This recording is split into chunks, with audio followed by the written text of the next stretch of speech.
Welcome back, YouTubers, to another TNA Impact Wrestling review with us, the British Fist. Gotcha. I am Mr. Parkin. This guy sitting next to me is none other than NJ, of course. What's up? Subscribe, like, and comment your thoughts on this edition of TNA Impact Wrestling down in that comment section below, of course. Oh, and make sure you contact us and leave a good box below. Of course. So this was the go-home show to TNA Sacrifice, and as NJ sits back there very relaxed and everything, I'm relaxed as hell now because I know we can go 15 plus minutes on our videos. Thank you very much for that, YouTube. But we opened up the show with none other than Bobby Roode talking about how he took 3 guys out last week, how he amazes himself, and in 2 weeks he will be the longest reigning champion, longer than Jeff Hardy, longer than Kurt Angle, even longer than Sting.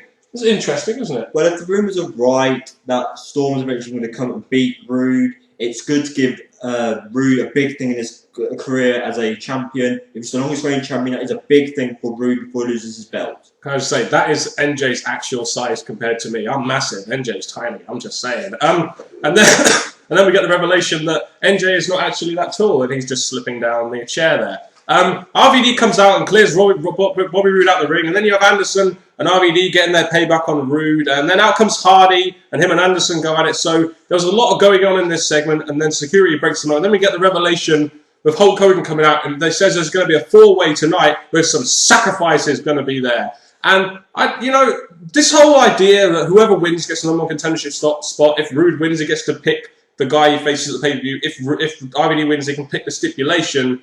Now, what did you think about that as a whole? It was an interesting way to set the main event, but at the same time, the story or the idea of the match kind of made us think that the way they gave Rob Van Dam the number 1 contendership, necessarily having this, making us think, do they really have the faith in having Rob Van Dam going against Bobby Roode, or was that just a throwing-minute idea? So anyone else against that, they should have just had that fatal 4-way, or just interesting. Just without the stipulation, probably. Yeah, that would have been the idea. It probably would have worked better like that, because then you could just intertwine the 2 feuds rather than have all this going on. But other than that, it did sort of give us a main event which I was generally looking forward to. I just have to think, why does Hulk Hogan say, "This is your decision on every day. If you want to sacrifice it, you give me the go-ahead, brother"? Why is he making RVD decide when he's the GM? He's trying to make Rob Van Dam a bigger thing than he is. I don't know why, because Rob Van Dam's had it. His ego is, just as big as Hulk Hogan's ego in some spots. So RVD, yeah, fuck RVD. There we go. So the opener had a lot going on in it. It gave us the main event. So there we go. After that, we had Brooke Teschmacher versus Velvet Sky. Now, to be honest, this match I wasn't really too interested in watching. I just think you just had Brooke Teschmacher beat Gail 3 times in a row. Wouldn't it be better if she faced someone like Madison Rayne, maybe beat her in about 2 minutes? I mean, Brooke wins this one in 3 minutes, but the match was just a bit meh to me. Like Velvet Sky versus Brooke Teschmacher. How can Brooke, as improved as she is, carry Velvet to a decent match? Yeah, that's what it's going to look like. Brooke has just recently came into the main event kind of knockout event scene, and she's already gone against Gail. She's gone against Velvet. It's like they're trying to push her too fast or give her these big wins over the big knockouts already, so it's kind of meh, but... Yes. We've got our own version of Velvet Sky and Brooke Teschmacher on the British Fist. And it's NJ. Yeah.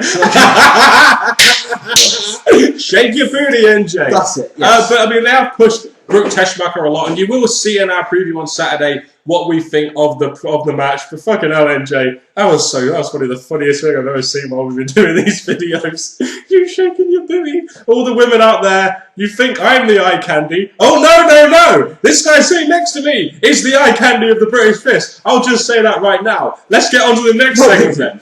Crimson versus Matt Morgan. This is supposed to be their final confrontation, but this segment went a bit weird, didn't it? You had the match beginning. Well, you had Morgan coming out to the ring, and before I go into this, it's funny how the Morgan Crimson feud was a very well cultivated feud with the whole tag team and stuff, and we thought it could be, well, I believe it could have been a very big feud for TNA. And then they had that match at Lockdown, which was kind of meh. And then they haven't been on TV since. It's kind of like this feud has just lost so much damn steam right now. That's true. So look at this, and they had a big thing going, trying to beat each other up, trying to have a feud building up. The feud happens, it goes to a pay-per-view, dies quickly in an appalling way, I'm going to say. Yes. Then it comes to the week following up to the next pay-per-view. You don't really get to see them, hear about them. Then all of a sudden, out of the blue hair. They have, their last confrontation. So it makes you think, is that really needed? It's like the feud had already died. Yeah. But they wanted to relive it for this show on their go-home show. Yeah. Or pay-per-view that they're actually involved in. It seems like they're trying to maybe put this on the Slammiversary card by having this angle that they did. They had Bully Ray come out and attack Matt Morgan, and they did this injury angle with Matt Morgan. No doubt that after that chair shot straight to the head, which most guys like, say, RVD would never have sold to save their life. It's probably going to be taking some kind of like a little break, maybe try and stretch this out to Slammiversary and have the blow off there. That's what I think they're going to do. Well, with Morgan possibly going to WWE, I guess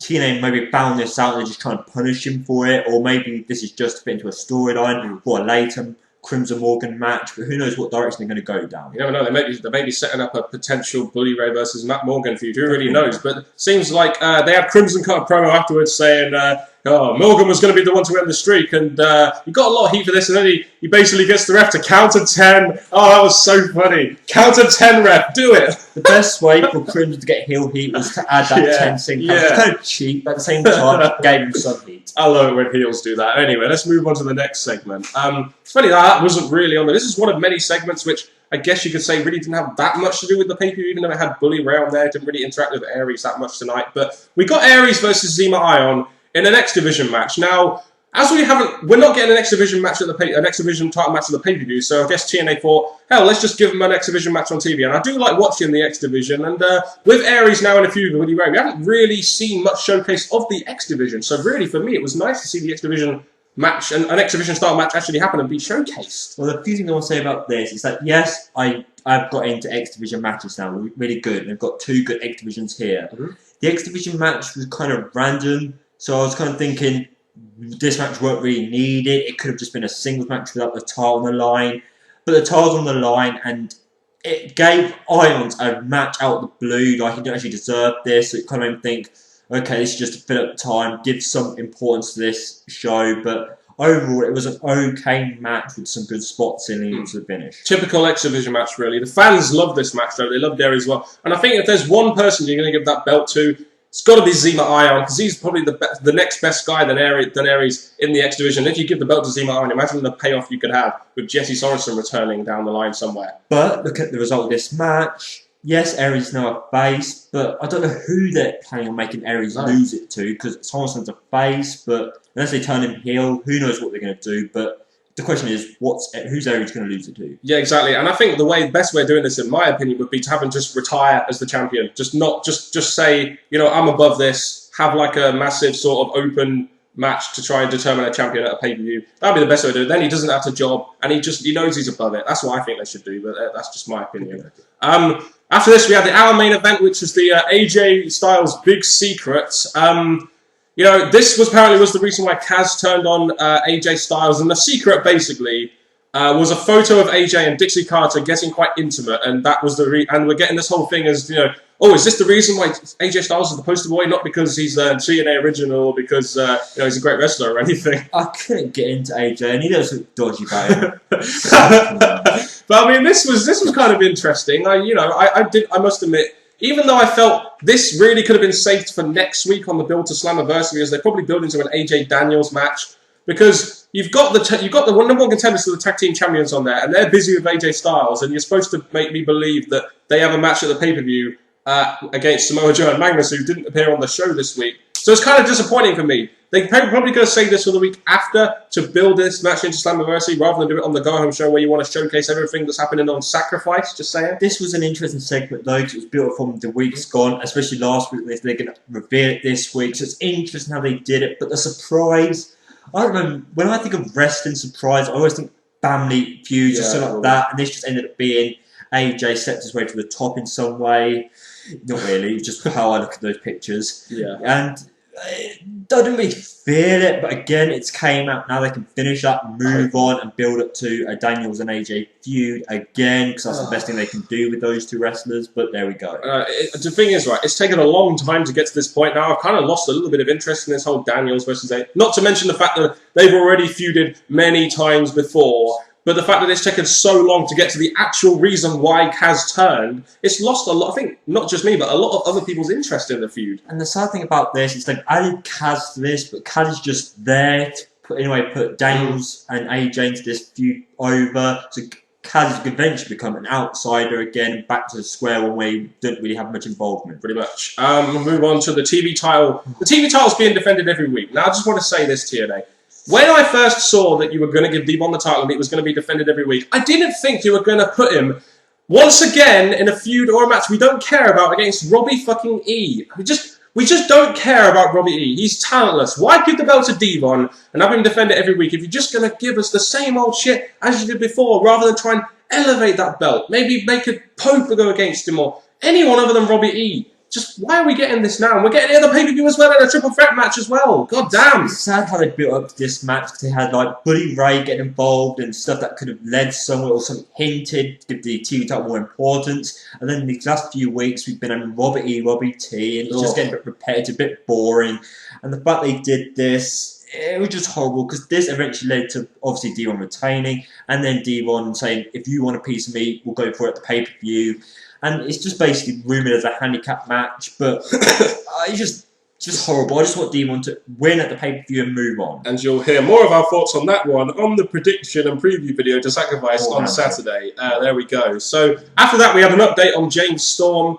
I must admit, James Storm not being on TV, I kind of missed him a little bit. But I know they're doing this to try and sell the storyline. He'll probably eventually win the belt at Bound for Glory, which is what we're thinking they're probably going to do. But it's something else I felt they probably could have saved for next week because this is the go show to Sacrifice. And it was a good segment, don't get me wrong. I think it's interesting they're giving us an insight into James Storm and why he's, unhappy about the match and everything like that. But I think they probably, another thing they could have saved for next week, in my opinion. That is true. This was short, so I'm going to give it that. It was short, not long, ongoing. But we've seen many Storm video packages throughout the night in previous weeks. So it's getting a bit repetitive. They're trying to keep building Storm up, even though he's already at the top of his game now. Because he's had a big main event match. He's going against Rude, blah, blah, blah. He's already there. So the fact they had to do this again on a go-on show, it really took my interest away. Storm is not at the pay-per-view. He's not here.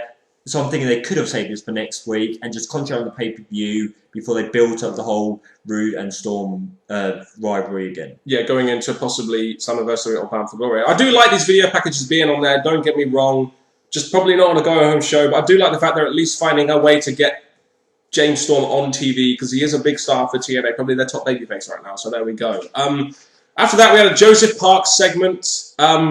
This is interesting. He came to the ring, and the first thing I noticed was he wasn't using the microphone, and I just couldn't stop laughing at that when he's going... He's like, you're going to use a microphone! That was so funny, man. I love that shit. Adding entertainment to it. But the thing about this is that he's really trying to make us believe that he's not a beast, he's his brother, and blah, blah, blah. He's doing a good job. Pretty good job. And the thing about this is all about getting at Buddy Ray, because the whole Buddy Ray taking out Abyss thing, and it was basically come down to a climax of what's going to be coming next. Yeah, pretty much.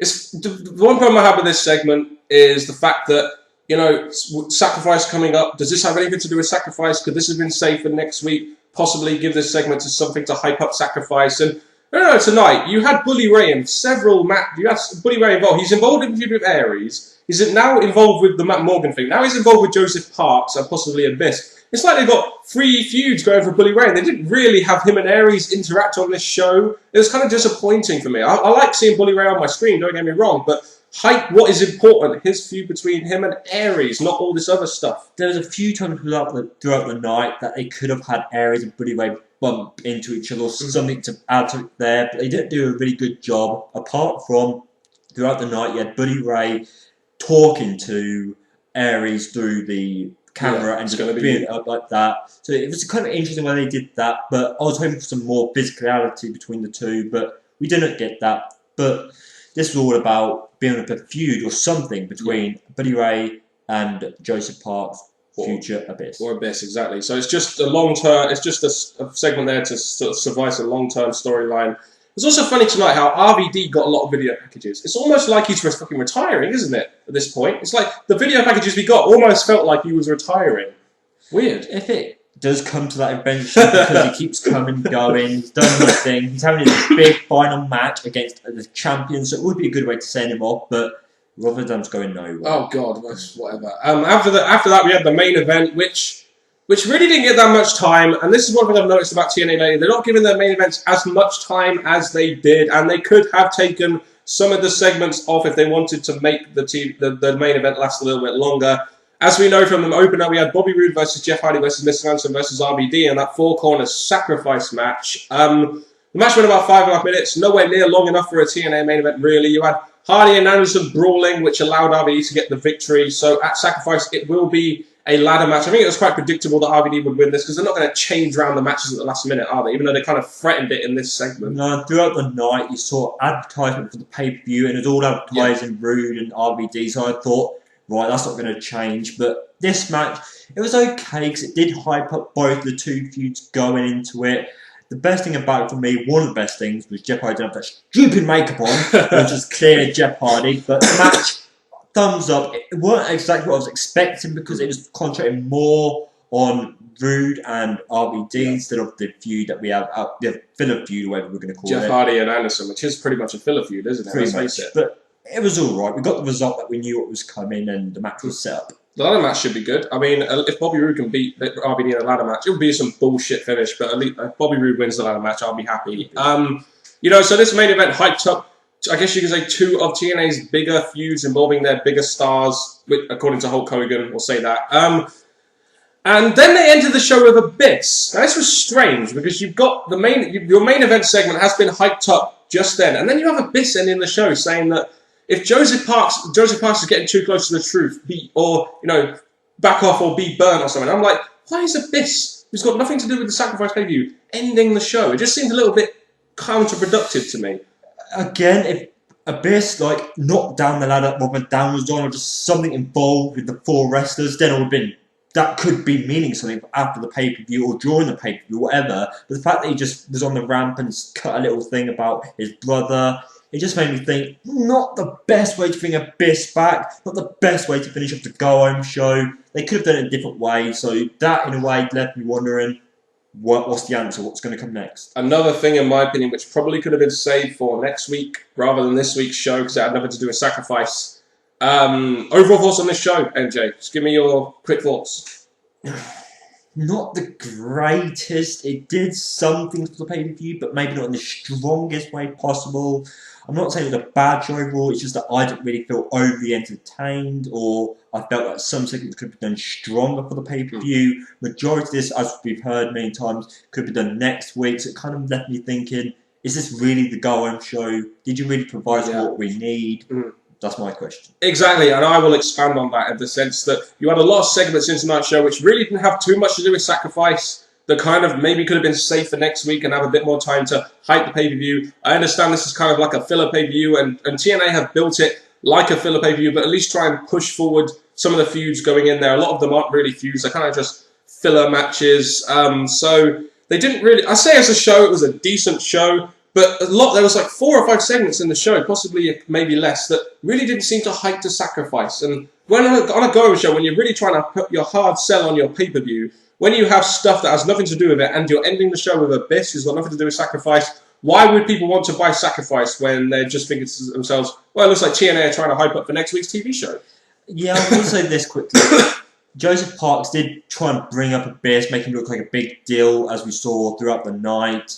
But overall, I didn't really think any of the Abyss, as much as I'm a fan of Abyss, it really weren't the best way to finish it after you've had a shortish, good main event that led to the pay-per-view. But overall, some satisfaction came from this, but not enough for a go-home show. Yes, indeed. Just excuse me 1 minute.